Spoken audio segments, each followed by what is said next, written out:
Welcome to the channel, guys. My name is Jess. So Bitcoin's recent price action has been absolutely brutal. We crashed all the way down to 86,000 and produced over $2 billion in long liquidations in the last 48 hours. We've got some really important topics in today's video talking about things like, has this recent move marked the top for Bitcoin and the start of a potential bear market, or otherwise, is there a possibility for Bitcoin to bounce here?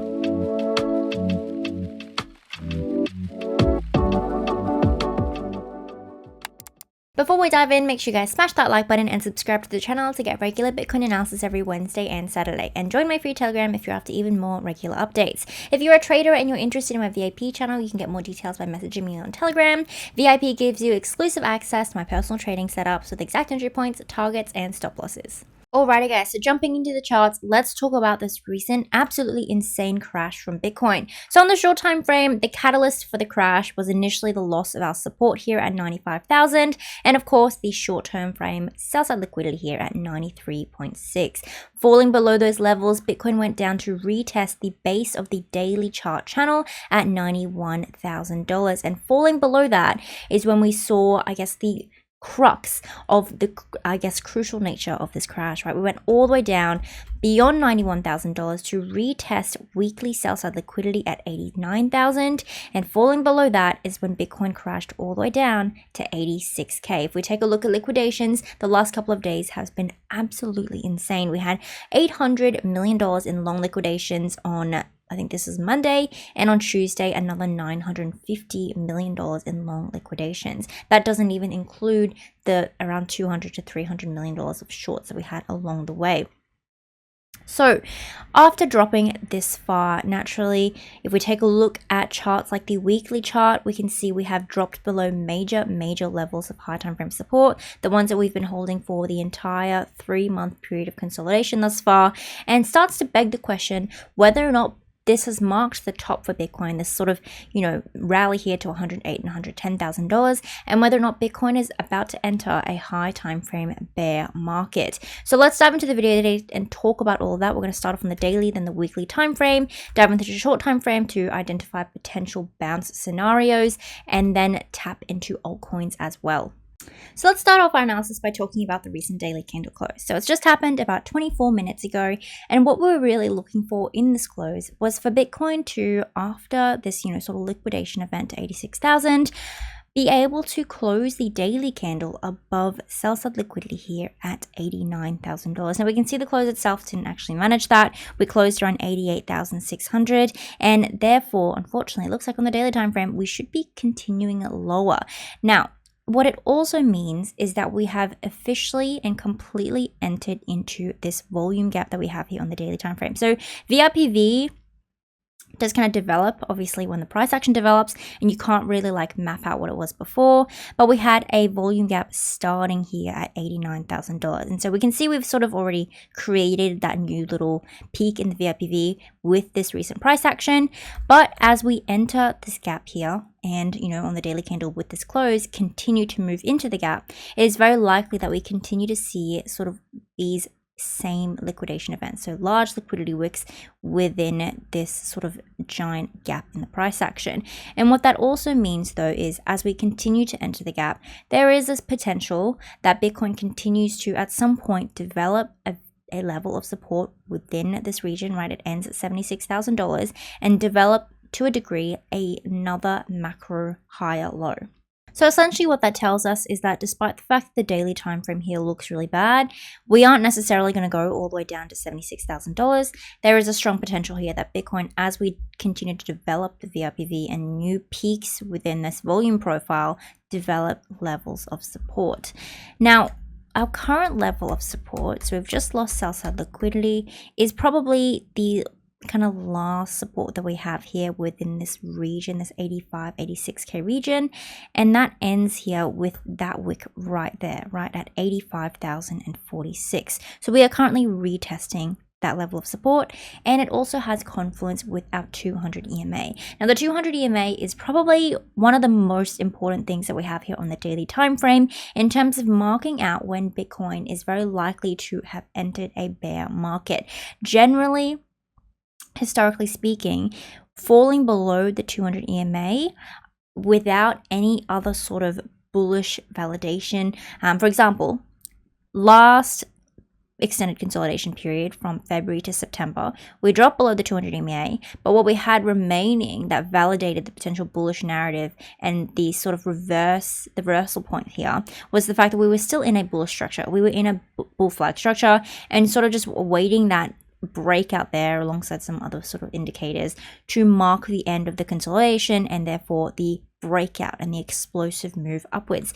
In this current scenario though, falling below the 200 EMA, we haven't really got anything like that. There's no structural validations for a reversal just yet, right? The crash is still very fresh, so maybe it'll develop, but right now there is no structural sort of indication that Bitcoin is going to bounce falling below the 200 EMA, okay? Like I said, entering the gap, we have a potential to consolidate and form those structures, but looking at the charts right now, that's not what we're seeing just yet. And so that is sort of one of the key indicators that we should be looking at here on the daily time frame and across the next couple of days of price action, and making sure that Bitcoin does close above that 200 EMA. If we see that close below, it is very likely going to be a big sell signal.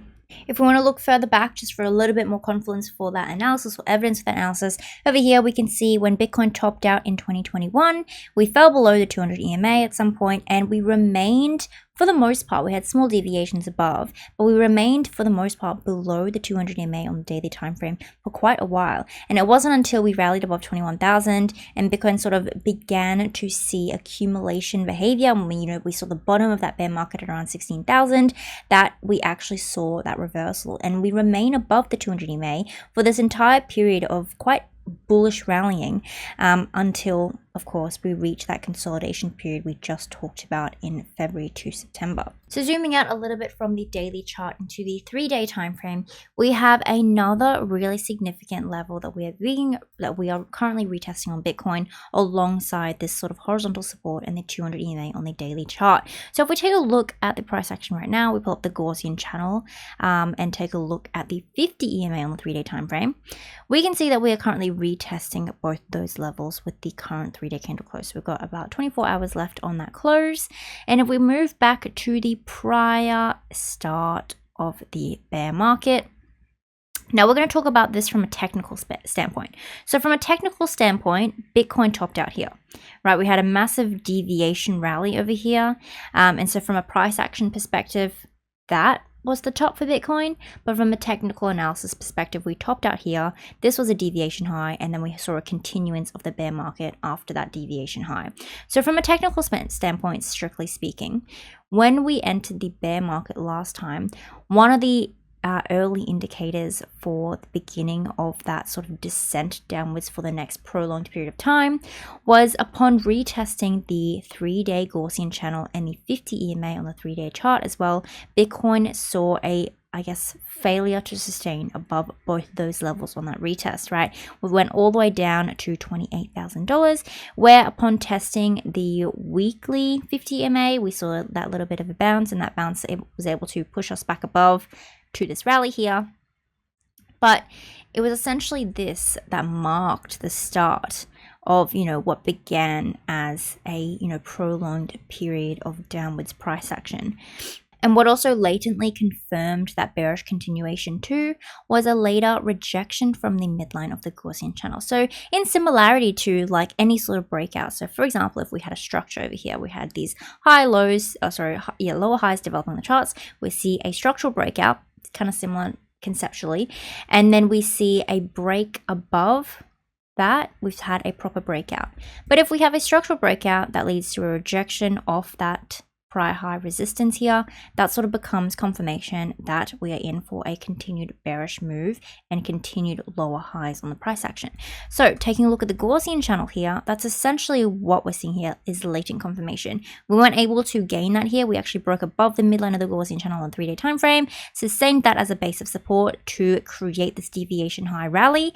But after that, in falling back below the Gaussian channel and the 50 EMA on the 3-day chart, the rejection from the midline of the Gaussian channel was latent confirmation of continuation of that bearish trajectory. So if we take a look at our current price action over here, as we retest and potentially close our 3-day candle close in the next 24 hours, we want to make sure that Bitcoin bounces from this level. We are retesting a really sort of crucial area in the price action right now. So essentially, to summarize everything that I just talked about in the last 5 to 7 minutes, Bitcoin, with the recent crash and the loss of self-liquidity on the daily chart, tells us that we are on the cusp of potentially entering a bear market and confirming the top for Bitcoin.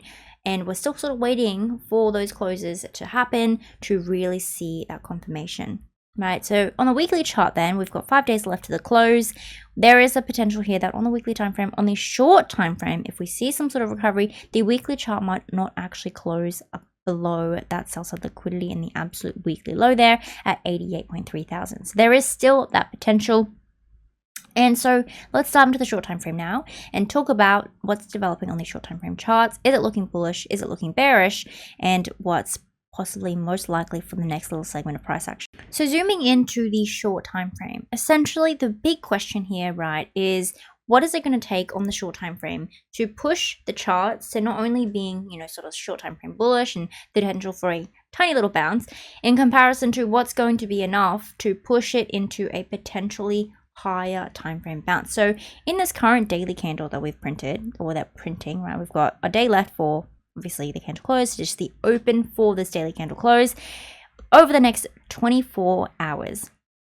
What we essentially want to see on the short time frame develop is that Bitcoin is able to, I guess, flip the narrative and at the very least push above 90,000. And the reason why I say 90,000 is because in this crash, we've created a couple change of character levels. Obviously, we have the range high for this sort of very aggressive short time frame downtrend here at 96. We have the next change of character here at 91, 92,000. And we have the next one here at 90,000 or 89.5 thousand. And that's the very first level that we want to flip on the short time frame to change this narrative to bullish. We're no longer forming these lower highs, aggressive lower highs on the short time frame, but potentially forming the first higher high, right? Now here on the hourly chart, we can see we've had a little bit of an RSI fake out. Oops.